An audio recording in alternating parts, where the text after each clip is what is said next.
سلامونه، وخت مو په خیر.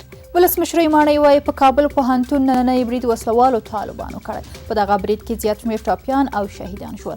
ارګ، ناټو، د مصالحې عالی شورا او یو شمېر نورو ادارو دغه برید غندلی دی. مصري کمپنۍ په افغانستان کې هم د زیربنا او انرژۍ سکتور برخو کې پانګونه کوي. ولسمشر غني د هولډینګ کمپنۍ مسؤلینو سره په ناستو کې هغوی ته د ګاز او انرژۍ په سکتور کې د پانګونې په اړه معلومات ورکړل. پاکستان وايي روان کال افغانستان ته 14.8 سلنه صادرات کم شوي دي. د افغانستان د سوداګرۍ او صنعت وزارت هم وایي چې په روان کال کې له پاکستان سره سوداګریزې اړیکې د نورو کلونو په پرتله کمې دي. 1,191 تنه افسران او سربازان د ګډو جنګي زده کړو له قومندانۍ څخه فارغ شول. د ملي دفاع وزارت وایي فارغو کسانو ژمنه کړې چې د خلکو او وطن د ساتنې په برخه کې به هڅې کوي. او په هلمند او کندهار کې د وروستیو جګړو له امله 11,250 کورنۍ بې ځایه شوي. د کډوالو چارو وزارت وایي ډېر ژر به د بې ځایه شویو کډوالو لپاره یو کمپ چمتو کړي.